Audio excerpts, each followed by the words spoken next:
Sehr herzlich begrüße ich heute in unserer Mitte.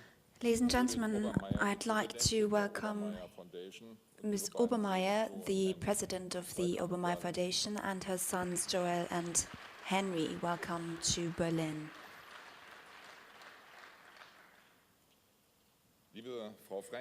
Ms. Franklin, members of the jury, a special thanks goes to and a welcome goes to the prize winners and our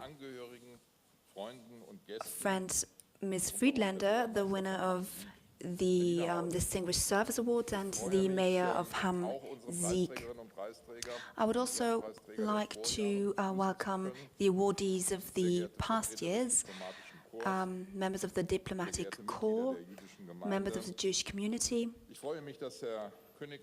I'm very pleased indeed that Mr. Königshaus, the president of the German-Israeli Society, is here tonight.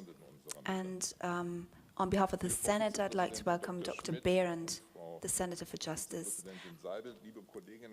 Deputy Speaker Ms. Seidel, members of the Bundestag of the Berlin House of Representatives, city elders, guests from abroad and from Germany. Awardees, once again, welcome to Berlin. I'm delighted to have you as our guest tonight at the Berlin House of Representatives. For our city, your visit is an honor. You've made an outstanding contribution to preserving the memory of our Jewish past. And today you are bringing these stories to our parliament. This is a great enrichment. Today I would like to start my speech by looking back on a historic letter, a letter that decreed the suspension of humanity in Germany. In the night of November 9th to November 10th, 1938, Reinhard Heydrich, chief of the Reich Security Main Office, issued an order on the proceedings of the Kristallnacht, the Night of Broken Glass, and I quote, "Whatever actions occurred should not endanger German life or property." The telegram reads, which was sent to the Gestapo and the SD officers that night. And then, in commercial streets, particular care is to be taken that non-Jewish businesses are completely protected against, unquote. Ladies and gentlemen, this year is a special one in the commemorations of Kristallnacht. November 2018 marks the 80th anniversary of the moment when the Nazis showed their true colors. Synagogues burned, Jewish businesses were destroyed, people deported and murdered. And as we learned from the letter by Heydrich, these actions were executed on an official order. That night was the official authorization of a genocide. That night, if not even before, anti-Semitism and murder became the official doctrine. The Jewish girl Obermayer experienced Kristallnacht in Berlin as a 6-year-old. Last year, she described her memories to the German radio channel Deutschlandradio Kultur, and I quote, "I started to realize that something wasn't right. We were sitting in our living room, facing onto the streets, and then we heard sounds of boots running and screams. And then our doorbell rang. There were 2 other Jewish families living in our house. And there, at the door, was the father of one of those families who warned us, 'Do not leave the house today.' He said 300 Jews had been cooped into the synagogue in Oranienburger Straße, and they would put fire to it. Of course, I heard this, how he told my mother. Later it turned out to be a rumor. It did not happen, but I can well recall it. The next morning, my big sister and I, my mother, went out to the streets, and I had to make my way amidst the pieces of glass. Half of Berlin's population was on the streets. They went to see what had happened the night before. The atmosphere was menacing." Unquote. After all those decades, illustrations like this one by Obermayer and also looking at documents like the one by Reinhard Heydrich are still painful. But it also shows us what the German Jewish History Award stands for. History is kept alive by contemporary witnesses, by people who can tell their stories. Therefore, I'm all the more pleased, Margot Friedlander, to have you here tonight, and that you will be presented with the German Jewish History Award's Distinguished Services Award. I'm very moved by your story and the cruel fate of your family. And I think it is remarkable that you can still muster the strength to go on and tell your stories, especially to the young generation. The more time passes, ladies and gentlemen, the fewer contemporary witnesses there are left to speak. It is all the more important to research and document their stories. History is also kept alive by looking at documents like this letter and coming and discussing them. Today, Kristallnacht, today a vast amount of research has been done on Kristallnacht, but this is not the case for all events surrounding the Holocaust and all facets of Jewish life in Germany. And this is where you awardees come into play. You've established your very own personal access to history, and you found ways to present the knowledge you acquired. You have asked questions. What happened back then? What happened in my immediate surroundings? What happened in my neighborhood before my own front door? You set out to seek answers, sought contact to contemporary witnesses, contacted surviving family members and descendants, and evaluated documents. You looked into the smaller, individual stories, those nobody knows about yet. You looked in places where nobody looked before. You have shown that every story counts. You made people known who were unknown before, rendered the stories of German Jews tangible and concrete. And you did so not just for yourselves, but for others. By doing so, you contributed to our historic understanding. You used your possibility, the possibilities of a generation who is not responsible for the Holocaust. And at times like these, you are helping to ensure that we are taking a clear stand against anti-Semitism. And in the spirit of late Arthur Obermayer, you send a clear message against hatred with your historic work. Your distinction means a lot to me and the House of Representatives. Every January, we commemorate the liberation of Auschwitz on January 27th, 1945, here in Parliament. The Youth Forum Memorial and the presentation of the German Jewish History Awards have become an important tradition for our House. And we've adopted a resolution recently here against anti-Semitism. The Berlin House of Representatives takes a very clear stand against anti-Semitism and the discrimination against Jews. Reflecting on our values of democracy and freedom shall guide us in our parliamentary business and always be part of it. All members of Parliament must place these values above their parliamentary business at all times. Freely elected parliaments have not always been a matter of course in Germany, and we must not forget that. Awardees, I would like to thank you for reminding us of a part of the long-standing Jewish history in Germany. Your work and your enthusiasm for these issues merit the German Jewish History Award. I congratulate you on your distinction on behalf of all the members of the Berlin House of Representatives. I hope that this evening makes you proud, because you have every reason to be. My thanks also go to the Obermayer Foundation, who once again made it possible to present the award. People who ask themselves questions about history, who study history, contribute to our social self-assurance about what was, what shouldn't have been, and what should guide us in the future. We must keep that in mind today and in the future. And this is exactly what the German Jewish History Awards stand for. Thank you.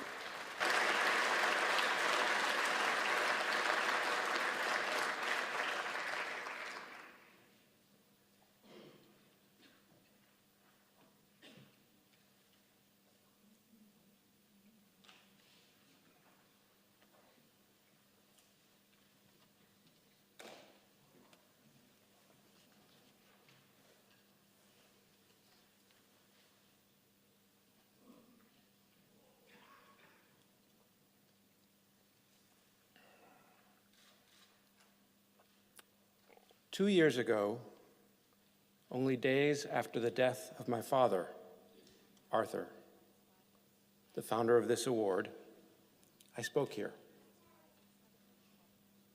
A couple days ago, I imagined asking him what I should say today. He reminded me that the most important thing is to honor the people doing the work, the people receiving the award today. Today, I want to thank this year's awardees for what they've done, for what you are still doing. Among you are the oldest person who has ever received the award, Margot Friedländer, and some of the youngest from the Josef-Gruppe, who have in turn brought even younger people with them, high school students from the Evangelisches Gymnasium zum Grauen Kloster, doing similar work. You are doing work to connect the past to the present. You bring the past to life making history meaningful for people. We also have over 30 former awardees here today. I want to thank you too. All of you are still engaged in related work. The work you do connects people together who find meaning from the same shared history. The work you are all doing is changing, though. As young people are getting involved in this work, they are bringing with them much-needed new perspectives. With the death of Arthur, a new generation with different perspectives has taken on the leadership of the Obermayer Foundation. Most significantly, though, there are fewer and fewer people, whether Jewish or Christian, whether in Germany or scattered around the world. There are fewer and fewer people alive who lived in pre-war Germany.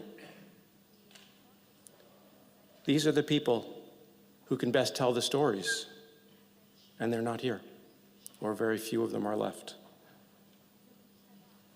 Children have no one remaining in their families sometimes who remember anything about that era. Because of all this, the Obermayer Foundation is trying new things. Yesterday, we gathered close to half of all living awardees to meet, to talk together for the first time with a focus on how to build for the future. We had a small meeting also for the first time, including most of the officers of the Obermayer Foundation and the jury of the award, also to talk about the future.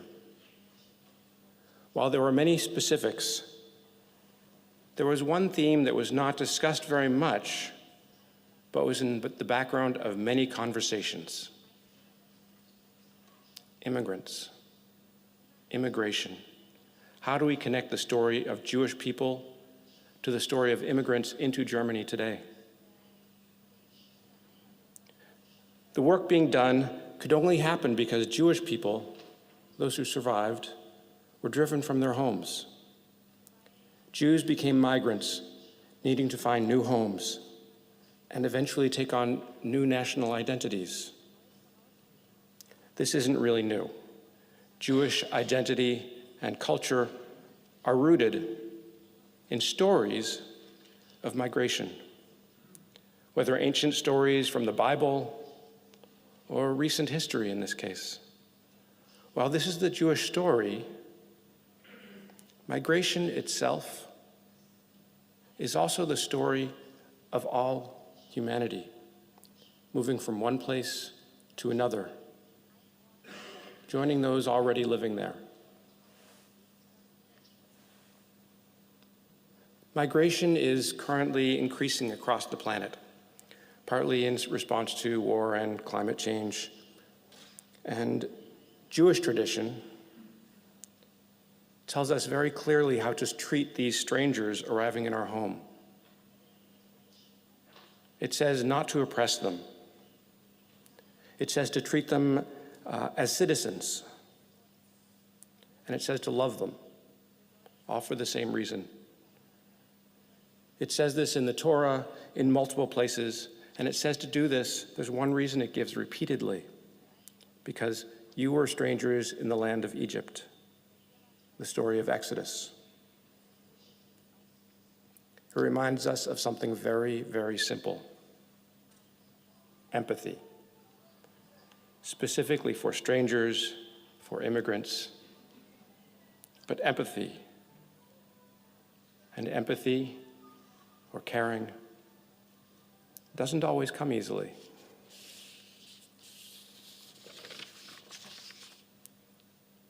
You here who are receiving the award, you are the ones who know how to connect people, help people in your region find personal connections to local history. You know what makes it matter to people. You know what makes them care. You're the ones learning how to make this history meaningful and how to apply it to the challenges of today. Ich danke Ihnen für was Sie machen.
Thank you, President Wieland, for your meaningful introduction, and thank you for your continuing support of the Obermayer German Jewish History Awards.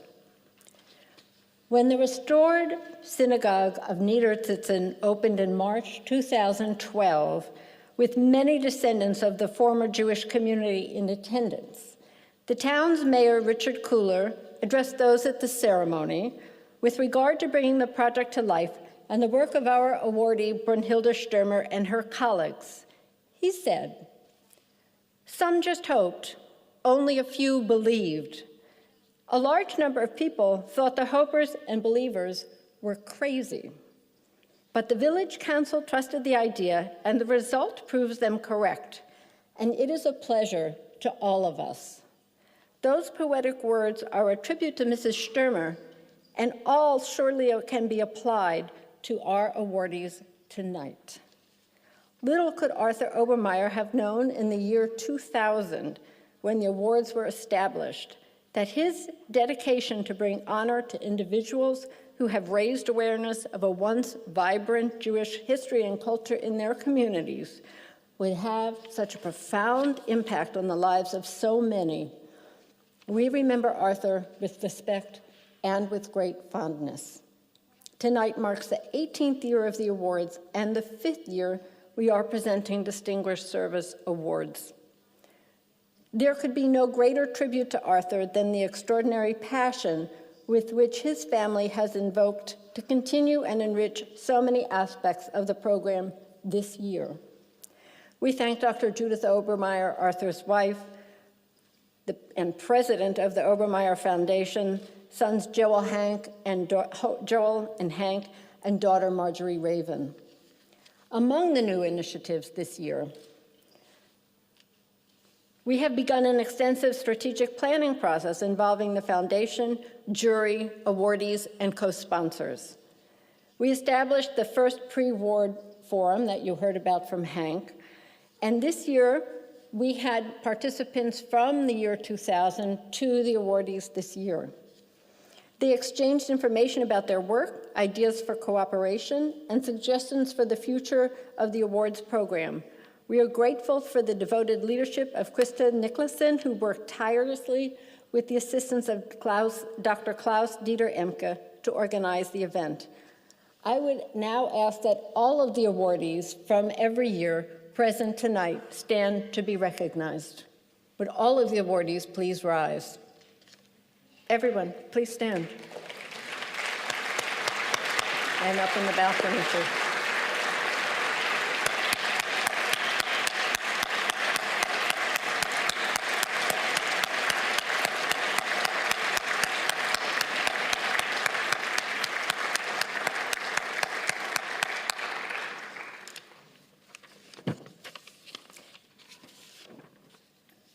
In the coming year, we will identify and meet with potential partners who might be interested in and positioned to create awards programs that recognize the work of individuals preserving Jewish history and culture in countries throughout Europe.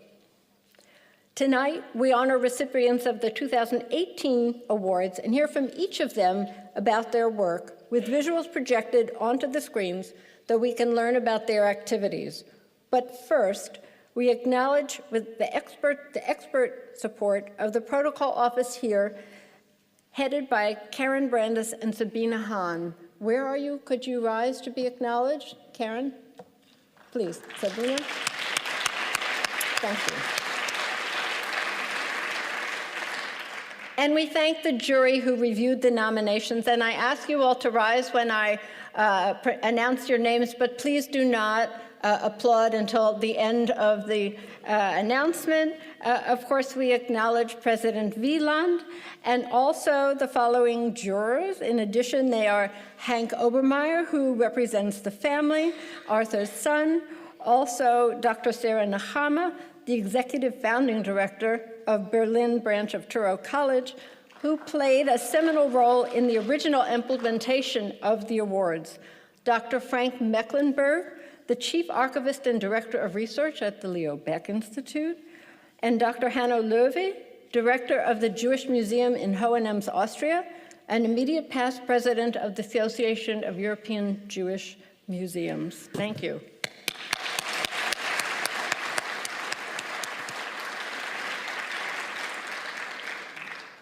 We also acknowledge Professor Dr. Rabbi David Ellenson, who could not be here tonight. Professor Ellenson is former president and now Chancellor Emeritus of the Hebrew Union College Jewish Institute of Religion and director of the Schusterman Center for Israel Studies at Brandeis University. We also welcome Dr. William Weitzer, Executive Director of the Leo Baeck Institute, which is a co-sponsor of the awards program. Dr. Weitzer?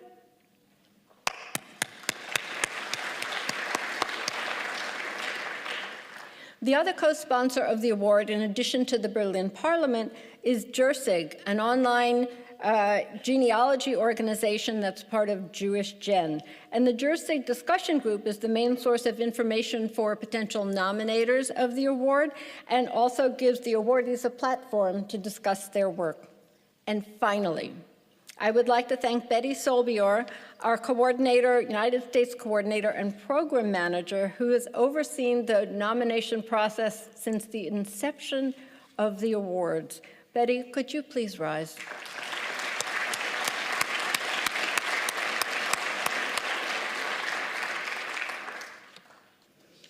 And now we have the presentation of the awards. President Wieland, I think. Do we have something else first? No? Yes? Something more first? There's something first?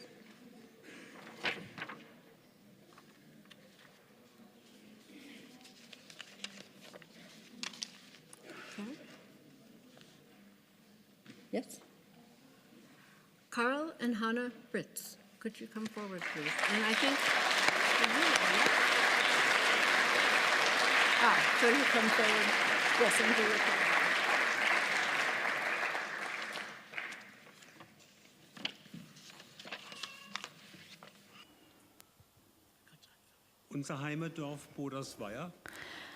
The village we are from, Obermayer, is part of the city of Kehl, part of the German-French Eurodistrict of Strasbourg.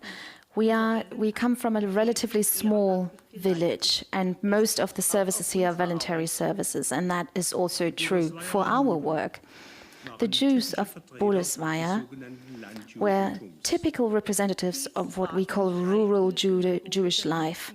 This is the rather humble synagogue of the Jewish community, with a separate building with the mikveh.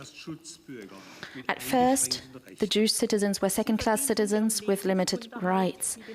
They typically made their living by trading with goods required by the rural population. And usually they were also active in the itinerant trade. The share of Jews in the total population of our village, around 1875, stood at about 10%, which meant that for a long time, one of the three village teachers would be a Jewish teacher. After the Jews were given the same rights, many Jews went to the biggest cities, for example, to Kiel, but also to Karlsruhe or Mannheim.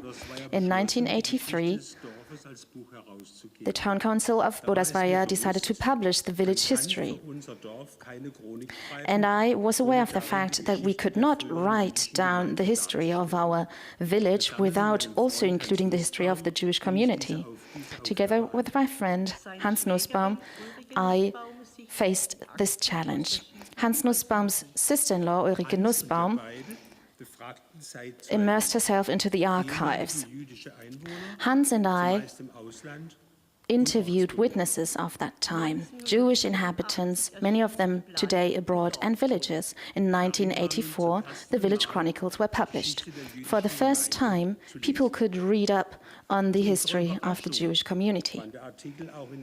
To our surprise, there was great media coverage on our article. We were particularly impressed with the critical analysis in the Jewish weekly Allgemeine Jüdische Wochenzeitung. Our research and the publication meant that the town council decided to install a memorial with all the names of the Jewish people from the village who had died during the time of Nazi Germany. That was the starting point for further investigations and encounters that until today have resulted in new results and experiences. We are particularly touched by the fact that trust has been reinstalled and that new friendships have been forged across country borders. Friendships with survivors of the Holocaust and their descendants. We were delighted that the survivors forged new contacts with people in their old home. This, in the picture, for example, is Julius Kaufmann, who became an honorary member of his old football club after so many years. We ourselves went to visit Jewish former members of the Jewish community in New York, Jerusalem, and France. In New York, we met with Ludwig Merklinger, who was also part of the football club, who told us, "You brought my hometown closer to my heart again." In 2005, we participated with my primary school class in an ecumenical youth project to commemorate the deportation of Jews from Baden to the internment camp in Gurs in France in October 1940. This deportation was the first mass deportation of German Jews from the German territory. Together with the children aged 10 years old, we designed two equal memorials. One was located in the center of the village between the town hall and the church, and the other in Neckarzimmern at the central memorial site. In 2008, we published a second book after Denise Kaufmann from Toulouse shared her recollections with us. Denise, her husband Julius, and his mother had survived in France. And as the title, we selected a quote by Julius Kaufmann. "We were lucky, outstandingly lucky." In 2012, we transcribed Jewish registries, which was particularly important for family research and ancestry research by the descendants. In 2001, we received original letters written by Martha Bodenmayer, née Meyer, from a Jewish estate.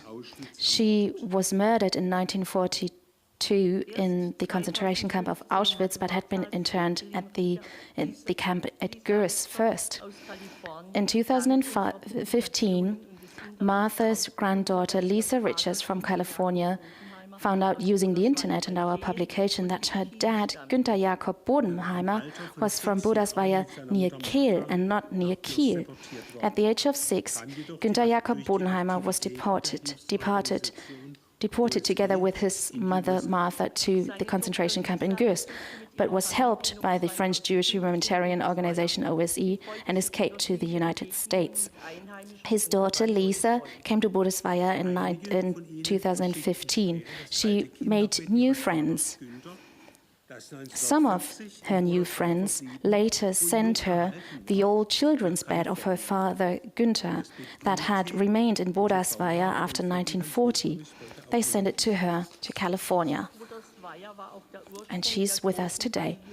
Bodersweier was also the hometown of the large Benzinger family.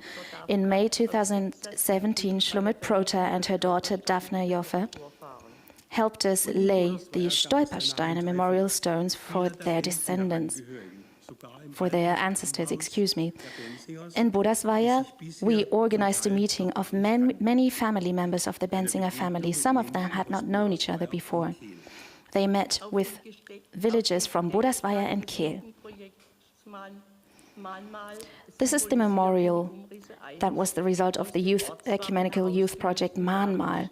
It symbolizes the shape of a Star of David in front of the coat of arms of the community of Bodersweier to symbolize the extermination of the Jewish community of Bodersweier. It will always help us commemorate the Jewish community and the people in the Jewish community of Bodersweier. For over 3 decades, we have lived relations with surviving youth and their descendants. we have been working with children and youths to live up to this task. We would like to thank the Obermayer family and the jury for awarding us the German Jewish History Award. We would like to thank all the people in Bodersweier and Kiel who have supported us for many years. We would like to thank our Jewish friends in the United States, in France, in Israel. Some of them are here with us today. We would like to thank you for your trust and for this sign of your recognition and friendship. Thank you for nominating us for this award.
Die Josef-Gruppe.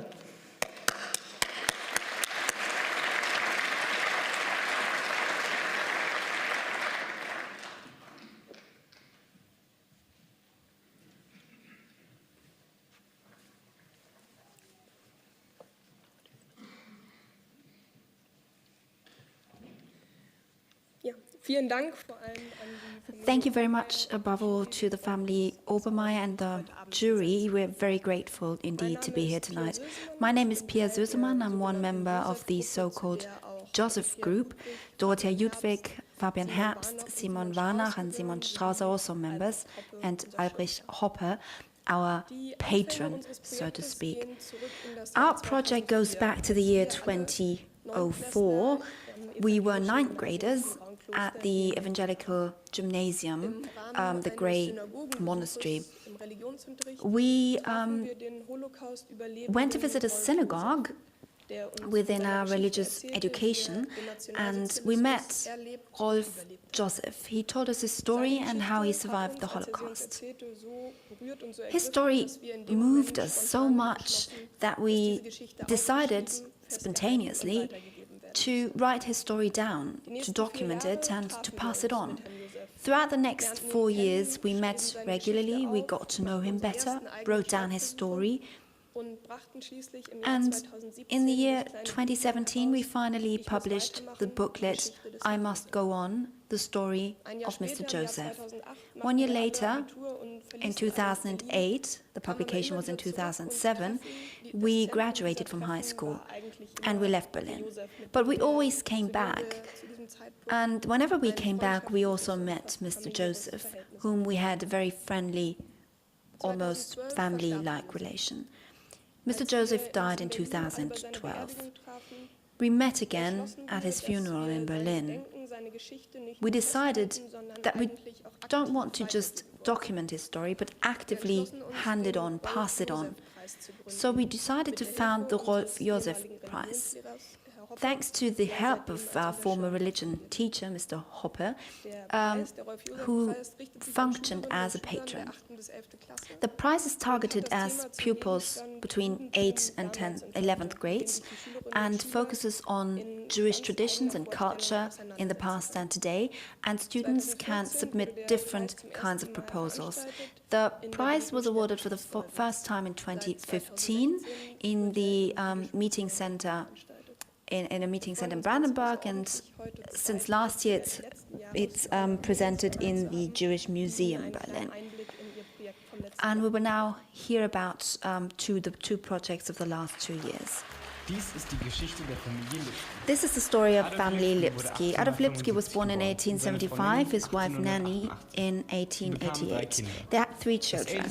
The oldest child, Helmut, was born in 1911. His sister, Tova, was born in 1940. She later changed her name to Sila. Gerda, the youngest child, was born in 1990. The family lived in Toruń, a small city in today's Poland.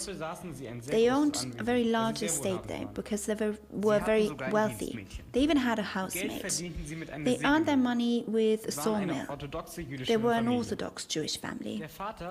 The father, Adolf, fought during World War I for the German army. He was wounded by a grenade. This left him deaf on one ear for the rest of his life. After World War I, Germany had to give the city Toruń back to Poland. For a short period of time, it wasn't clear what would happen. The family faced the decision whether they wanted to remain in Poland or emigrate to Germany. For Adolf and Nanny, there was not a doubt. They left everything behind and moved to Berlin with their children. When they arrived in Berlin, they lived in poverty. Because of the housing shortage, the family had to split up and live in separate flats. Only 2.5 years later, they were able to be rejoined and moved together into one small flat. After Tova had finished primary school, she went to a commercial college. She was unable, however, to graduate because of the Nuremberg laws had come into effect. Later, Tova joined a Zionist movement in Leipzig, where she had moved. This enabled her to emigrate to Israel in 1933. She did so against the will of her parents. Because he had served in World War I for Germany, Adolf felt German and didn't want to leave the country. It was also not an option because of his strict faith. But then Adolf, Nanny, Helmut and Gerda were brought to the Warsaw Ghetto. Gerda managed to flee to the Netherlands, but when German forces occupied the country, she was handed over to the Nazis and brought to the extermination camp Treblinka. Adolf fell ill at the Warsaw Ghetto and died. Nanny was brought to Treblinka and murdered. Helmut was deported to Auschwitz and killed there.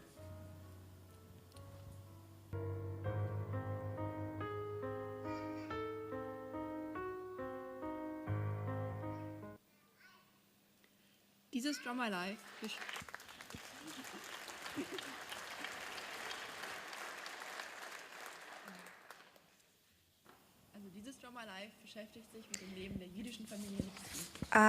This Draw My Life looks into the life of the Jewish family Lipsi during the times of Nazi Germany. It was established within the framework of the placing of stumbling blocks, Stolpersteine, of Adolf, Nanny, Helmut, Gerda Lipski in Salzburgstrasse in Berlin, where the family used to live. Tuba Lipski, who had emigrated to Israel on the Zionist movement, survived. This was why we had the chance within this wonderful project to meet her granddaughter and have a very intriguing conversation with her, because she had traveled to Berlin with all of her family to witness the installation of the Stolpersteine.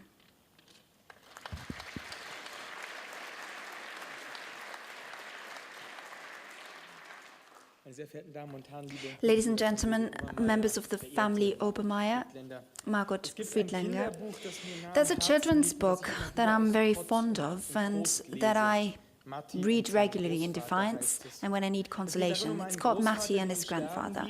It's about a grandfather who is dying and a grandson who stands at his deathbed, and he recalls the many walks along a riverbed and the many things he had learned from him on their joint walks. In his imagination, they have one more walk, and Matti is so carried away by the story his grandfather tells that his grandfather gets smaller and smaller, but he doesn't notice, and suddenly he disappears. The grandfather dies, everybody cries, but only Matti has a smile on his face, because he knows he will never lose him.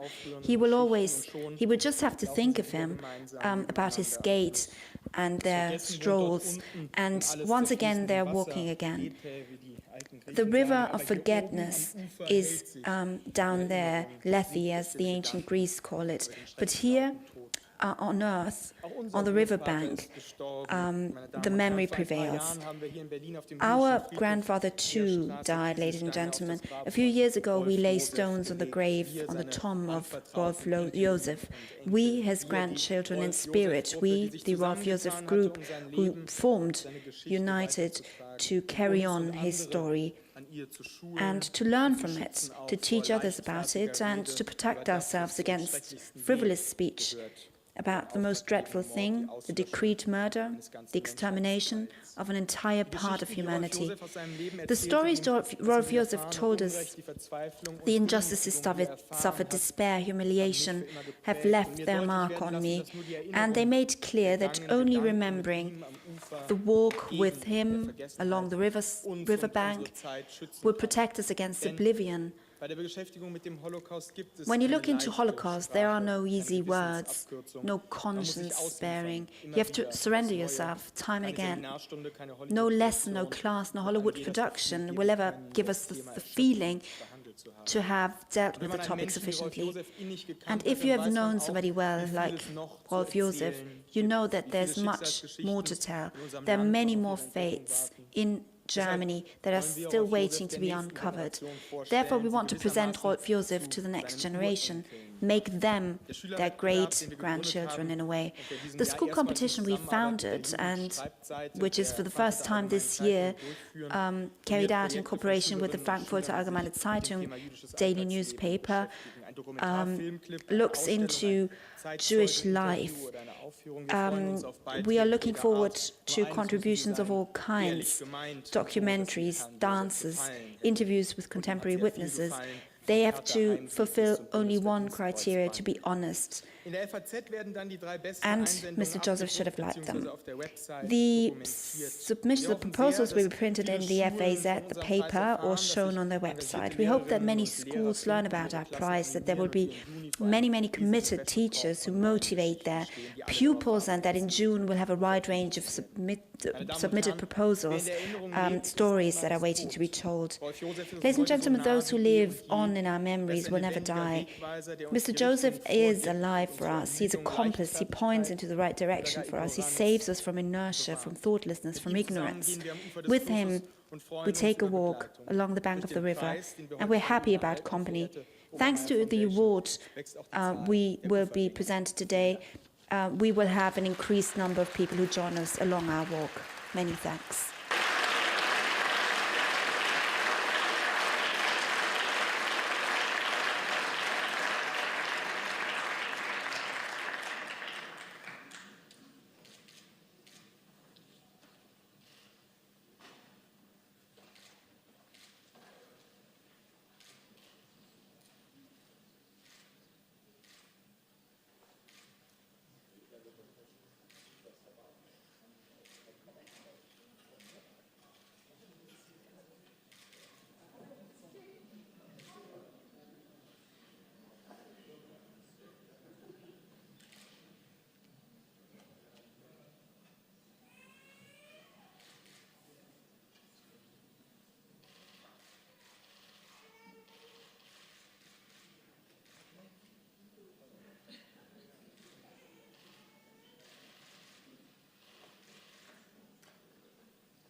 Harald Roth und Volker Mall.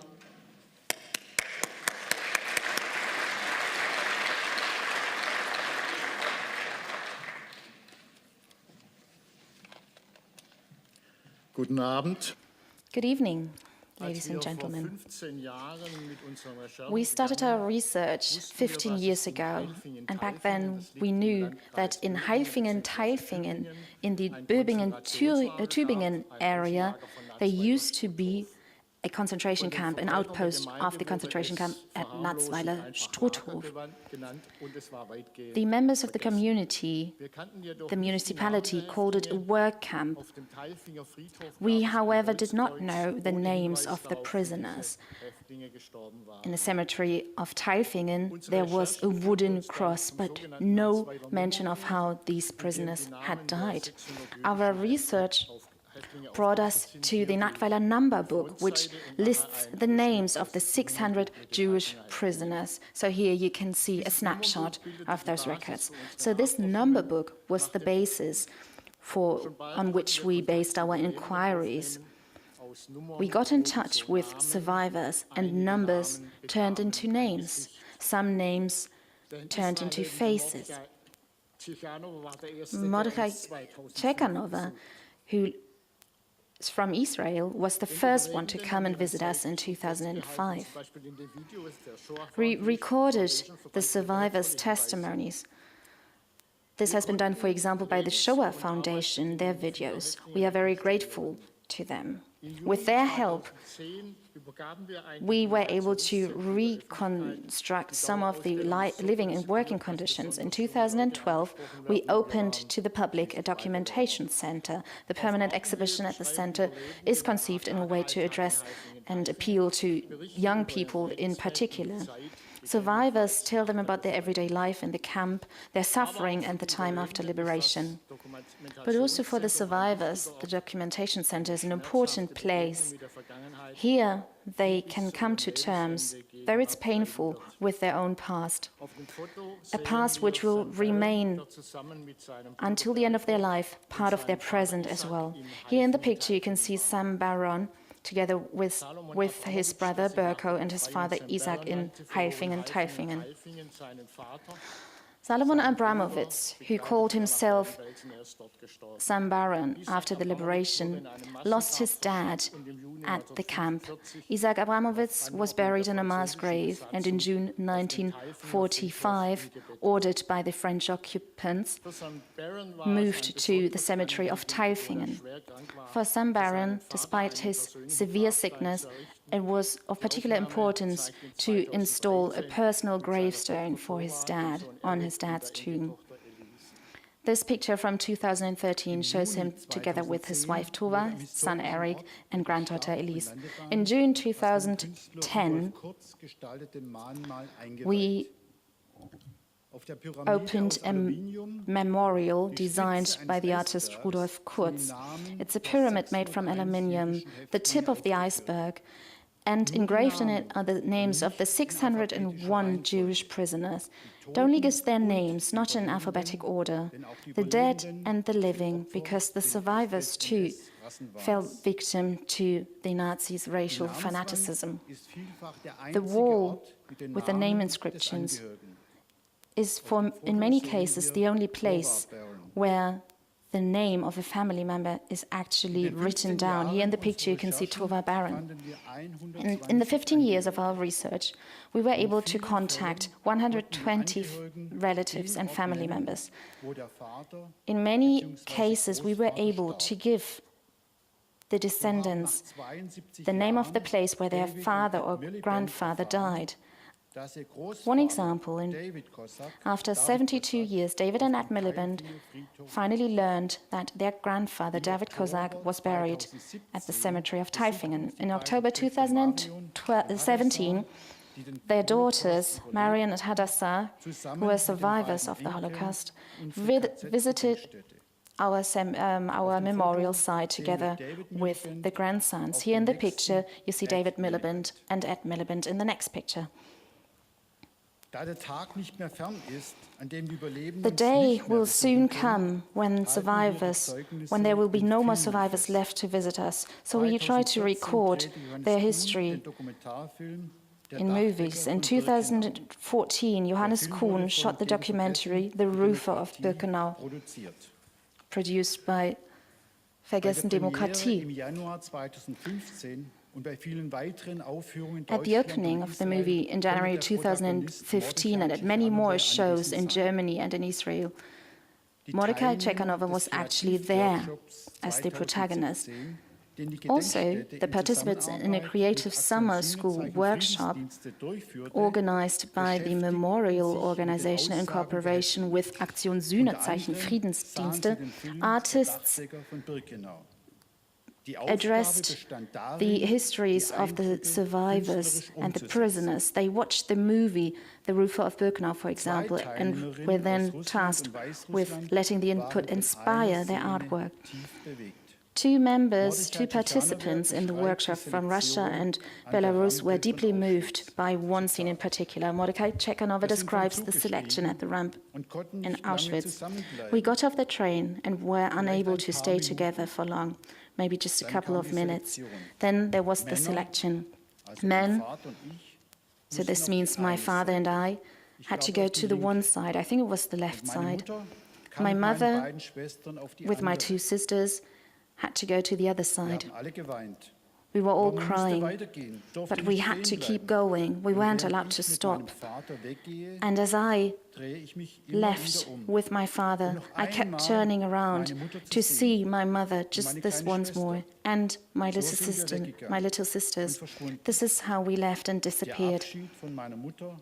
Saying goodbye and being departed from my mother and my sisters was the worst moment of my life. It broke me. It really broke me. Being separated from the own mother and sisters is what Maria Chupina and Ksenia Bislukova turned into stone here. Their sculptures can now be seen on the runway at the former camp. Trees and grass now cover the tarmac, and we are continuing our work to uncover the history of the concentration camp outpost. With projects such as this youth camp, we want to ensure that the concentration camp memorial at Tailfingen will remain to be a living place of commemoration also in the future. We would like to thank the Obermayer Foundation, the family, the Berlin House of Representatives, and all the organizers of this event. We would like to thank all the supporters, the nominators, and in particular Helmut Gabeli, who cannot be here with us today. He's severely ill, and we would like to say hello to him at this point. 5 family members of former concentration camp prisoners from various countries are here today. Thank you for being here. Susan from the Netherlands, Maya from Frankfurt, Jean-Claude Benadou from France, and Stephen Tenenbaum from Newton. Thank you very much for your attention.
Horst Moog, yes?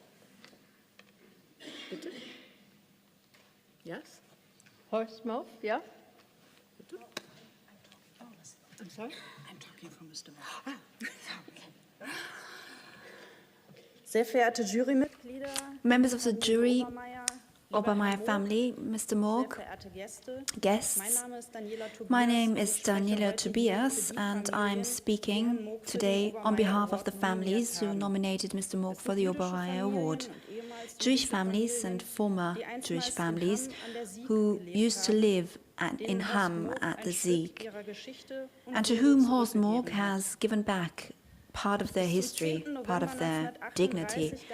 Until November 10th, 1938, there were 3 places of worship in Hamm: an evangelical church, a Catholic church, and a big synagogue. When the synagogue was inaugurated in 1894, 100 Jews lived in Hamm, amounting to 7.5% of the population. In the night of November 9th to 10th, 1938, fire was set to the synagogue and it was destroyed. Fellow Jewish citizens were attacked and displaced, ousted. Horst Muck was almost 4 years old when he stood there holding his mother's hand and witnessed how the roof of the synagogue collapsed. His father, who worked for the German railways, told him a few years later that he was hindered at gunpoint to give Jews who were thirsty in the train wagon water. He was hindered from telling this story. As a grown-up, Horst Muck's interest was kindled about local Jewish history.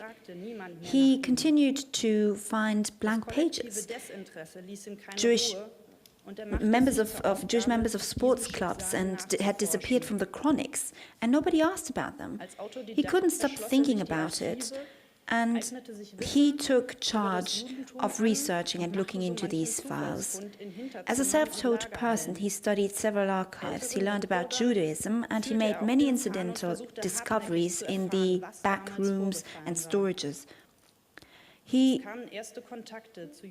challenged older citizens, and he was persistent to learn what had happened back then. He contacted first members of Jewish families who wanted to visit their old home. He hosted them, and visitors from Israel, from the US, and he gave them tours of the town and the Jewish cemetery. A lively exchange ensued, and his private archive grew. What was especially close to his heart was maintaining the Jewish cemetery. For 25 years, he took care of the cemetery in person, and he had 2 iron stars of David made for the entrance. Several exhibitions were prepared about the Jewish history of Hamm on the basis of his archive. He was invited to give talks at schools, municipal authorities, association, church. Parts of his collections are now shown at the Hamm Cultural Center, a house that once belonged to the Jewish family David. Horst Muck, however, received as much recognition he received, he also faced hostility and even received death threats. The fact that words can be followed by deeds was shown when the Jewish cemetery was defiled on several occasions. And in one case, a young person was identified as the perpetrator and taken to court. The contact to former Jewish families gives him strength to go on. Meanwhile, fewer native Hamm Jews come to visit, but their grandchildren and children come. They were deeply impressed from Mr. Muck's commitment. You will now hear a message from Varen Ben-Kiki from Antwerp and Mark David from Los Angeles. I'm thrilled to know of your receiving of the Obermayer German Jewish History Award. For my parents, Michal and Eliyahu Eli Ben-Kiki, who visited you in Hamm an der Sieg. You are a historian and so very kind. For us that came to see you in 2014, you are a hero. Mr. Muck, you show us that history is rewritten by love and care. Lots of love to you, to your family, and to all that are gathered to honor you at the Berlin Parliament. Greetings.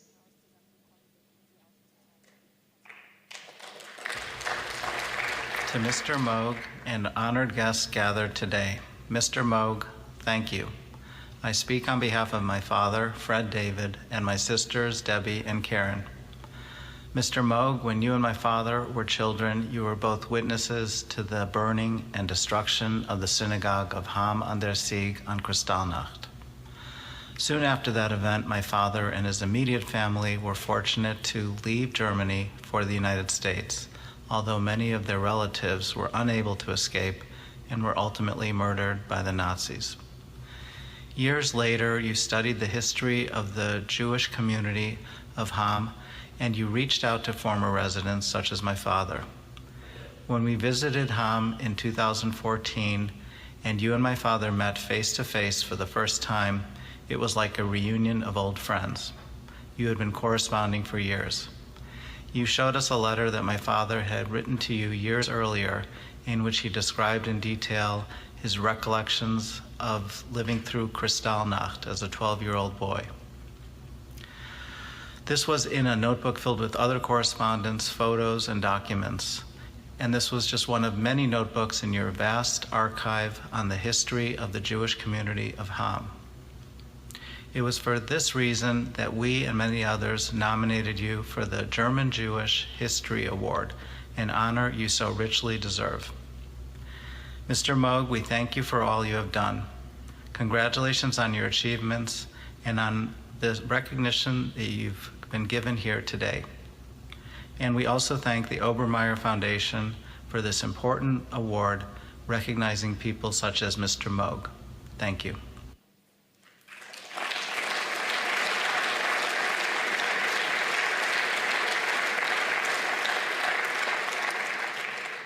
Der Grund, warum ich heute Abend die The Präsentation reason that I'm speaking on behalf of Mr. Moog is that his daughter fell ill in December, and it wasn't clear for a long time whether he could be here tonight. So we're all the more pleased he is, and we'd like to thank him on behalf of all the families involved for his courage, his perseverance, and his concern for the fates of Jewish families.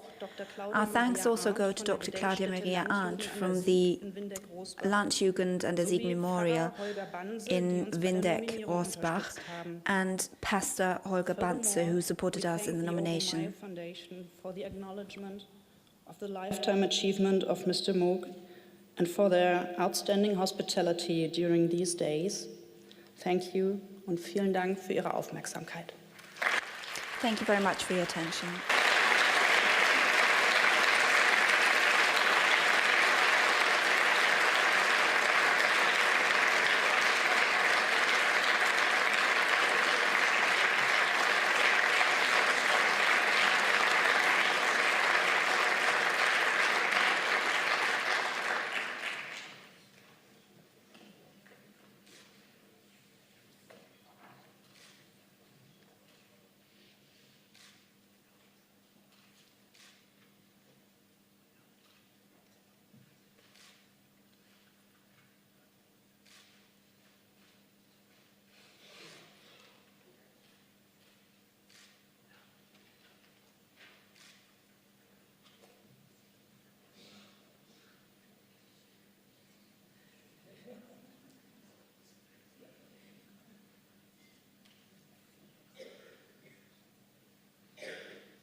Brünnhilde Stimme.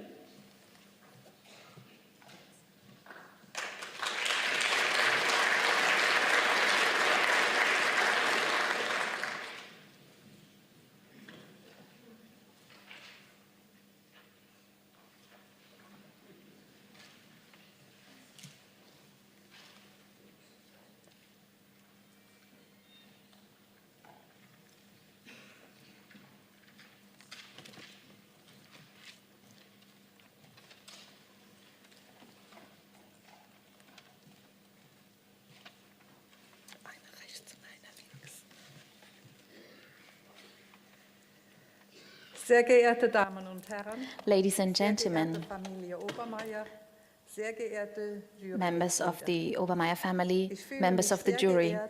It is an immense honor for me to be presented with the Obermayer Award here today. I am delighted to see that so many members, family members of former members of the Jewish community of Niederzissen are here today, representing the families Berger and Friesen. I am particularly grateful to Mr. Richard Berger, the late Mr. Richard Berger, who died in 1984. His kind answer to my letter in 1979 prompted me and encouraged me to research the history and the past of the Jewish families of Niederzissen. After his death, his sister Carrie became my contact and, as I can say today, a friend of many years. She died last year, aged 101 years. Carrie was able to tell me a lot about what the place we were both born in looked like in earlier times. Their children, Carrie's and Richard's children, Harvey and Evelyn, are here today. I am particularly grateful to Evelyn and her husband David because they took the initiative to nominate me for this award. I would also like to thank my co-author, Brigitte Decker, and also Gerd Fried, who is a supporter of many years. He also helped me author my book about the Jewish cemetery of Niederzissen. I would like to thank also the other members of the Cultural and Local Heritage Society of Niederzissen and the Society of Friends of the Former Synagogue. They sponsored the book, and my particular thanks goes to my partner who's been supporting me all those years. Thank you all very, very much.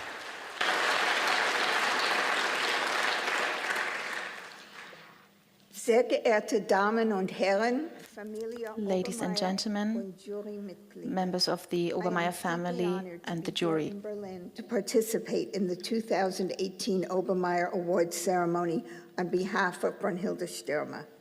When my husband David and I learned about the Obermayer Award, we immediately knew in our hearts that Brunhilde should receive this award for all the work she has done with respect to the former Jewish community of Niederzissen and the surrounding area. It was a true labor of love to nominate her for this award. When I was asked to speak about Brunhilde, a torrent of ideas rushed through my mind.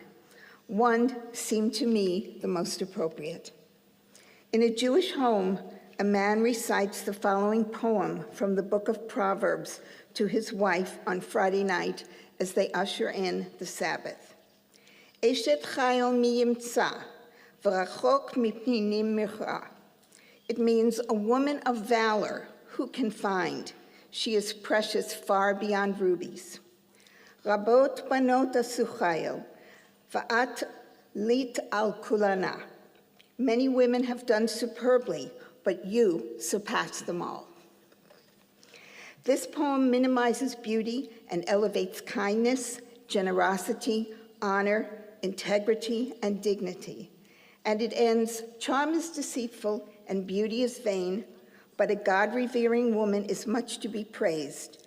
Give her honor for the fruit of her hands. Wherever people gather, her deeds speak her praise.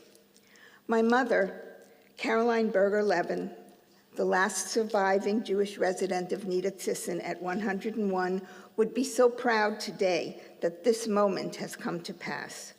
In her honor and memory, I say thank you, Brunhilde, for keeping alive the flame of memory of the Jewish community of Niederzissen and the surrounding area.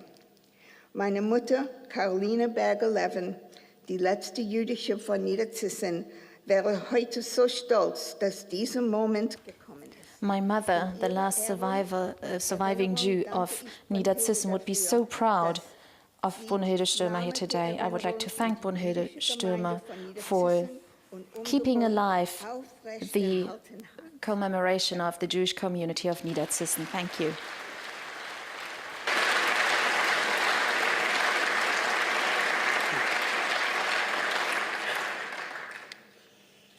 Guten Abend I would like to first Good evening. thank the Obermayer Foundation for the very important work it does, and the award recipients for their incredible work and amazing accomplishments. But I would especially like to express my undying love and appreciation to Brunhilde Stürmer for what she has done. She certainly deserves this award.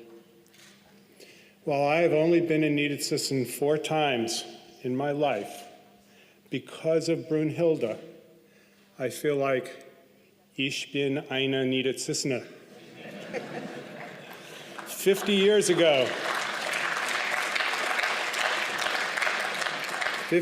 ago, President Kennedy said those very important words for Berlin. And it was shortly after that that Brunhilde started her lifelong passion to document the families, the Jewish families of Niedersachsen.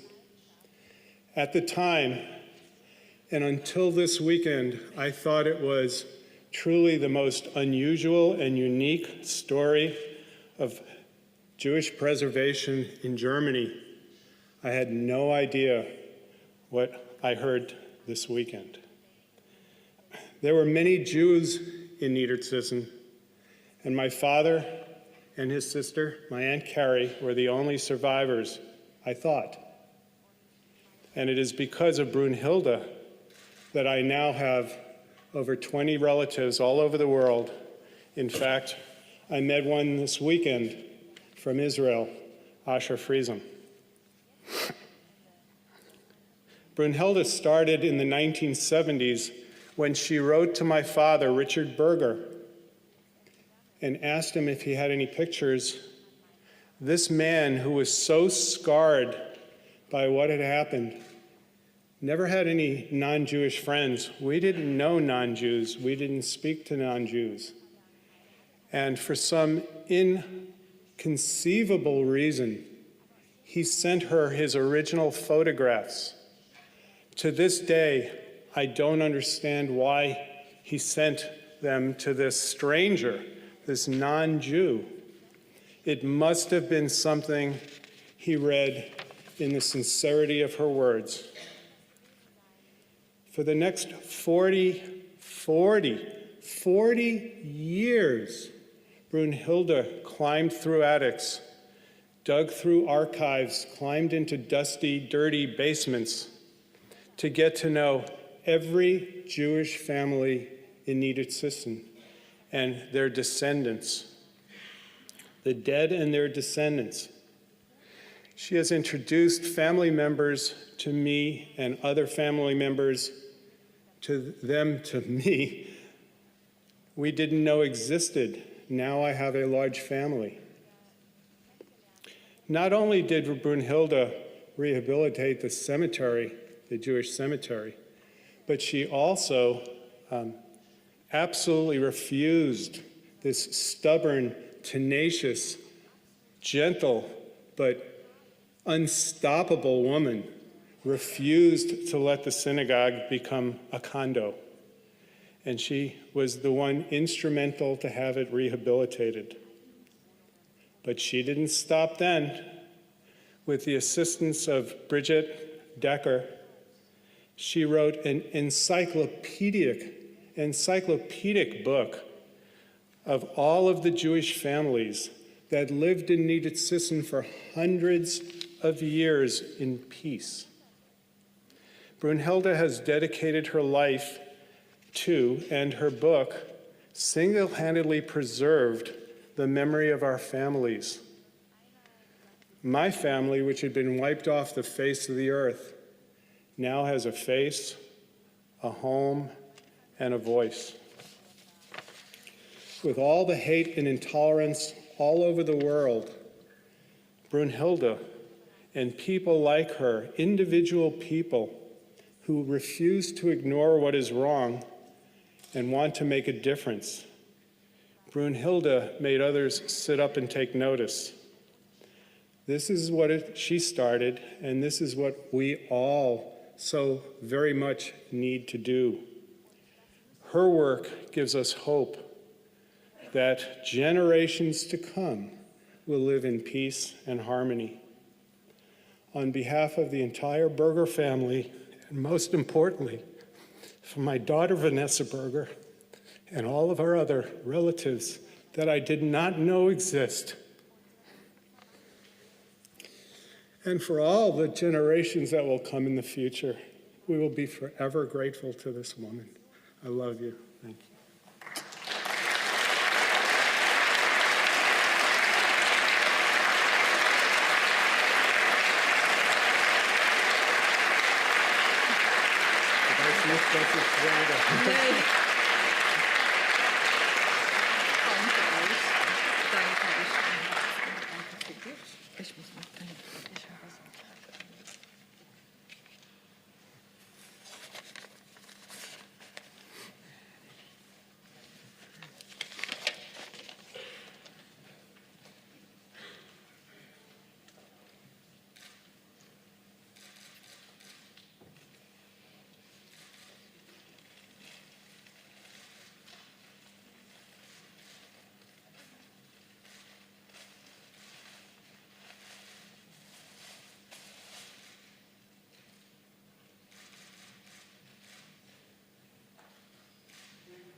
Five years ago, the jury established the annual Distinguished Service Award.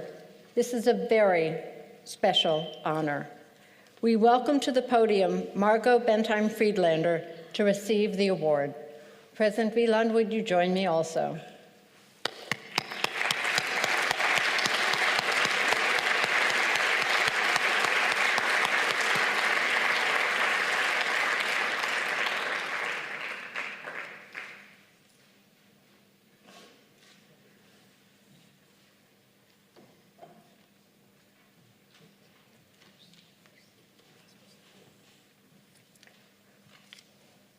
I would like to read the text of the award, and then I believe you have some words to read to us. Yes? Thank you. In recognition of your indomitable spirit and your dedication to youth, inspiring the next generations to be witnesses in remembrance of the Holocaust, you have fulfilled your mother's dying wish to make something of your life. Thank you very much. You're very welcome. Yeah. And let's go over here. Ich wollte wirklich nur ein paar Sätze sagen. I just want to say a few words. Dass Sie doch vielleicht etwas mehr von mir hören wollen. But I think maybe you want to hear a bit more from me. Die Worte, die meine Mutter mir hinterlassen The words hat, my mother left me on a cold day in January 1943 were, I will go with Ralph, wherever that may be. You try to make something of your life. On the morning that day, my brother and whoever else was left in the flat was arrested. Neither my mother nor myself were at home at that time. When she returned home, the flat was sealed, the door was sealed. Neighbors told her what had happened 1 hour earlier.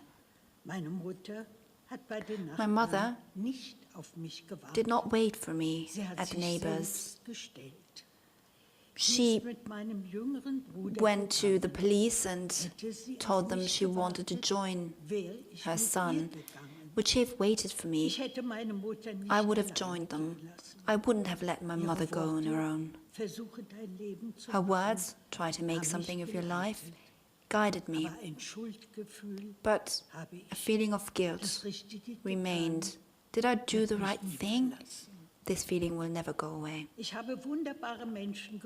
I met wonderful people who helped me. For 15 months, I disappeared. These were people I didn't know before, Germans, who didn't turn a blind eye, who had the civic courage to speak up against the government. Very dangerous deed. But they were humans, and I will never forget that. In April 1944, I was caught, and by a stroke of luck, in June 1944, I was deported to Theresienstadt. I met Mr. Friedlander in February 1945. We knew each other from Berlin. That was wonderful, meeting somebody who you know from the old days. We were able to experience the liberation on May 8th, and at the camp we married in June, before the last rabbi left Theresienstadt. 1 year after the liberation, we emigrated to the US. After 25 years of a wonderful marriage, my husband died in 1997. After having lived in the US for 64 years, I returned to Germany in 2010 at the age of 88. I came back to Berlin, my native Berlin. For me, my life has become a mission. The words of my mother have left a mark on my life. Since my return, I speak up against oblivion persistently. We are all the same. There is no Christian, Muslim, or Jewish blood. There's only human blood. People have killed millions of innocent people because they didn't see their victims as such, as people. It is your task to make sure that in the future, people will never have to face what we experienced. I'll reach out to you and I ask you, you should become contemporary witnesses, something we cannot be for a long time to come. I'm 96. How long can I do my job? Be human. Today I stand here before you and I receive an award meriting in honor of my mission, and I'd like to thank my beloved mother for that. I'm truly honored to receive the Distinguished Service Award, especially because it comes from Jews in America. After the liberation, 1945, I came to the US in 1946. After having lived in the States for 64 years, and after deciding to go back to Germany at an age of 88, I faced a lot of rejection from my fellow American citizens. This award, however, is the confirmation that my decision was the right one. So I'd like to thank you all, especially you, Mr. and Ms. Obermayer, Mr. Wieland. I would like to thank you all for your recognition for this distinction.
Once again, also thank you very much to our musicians.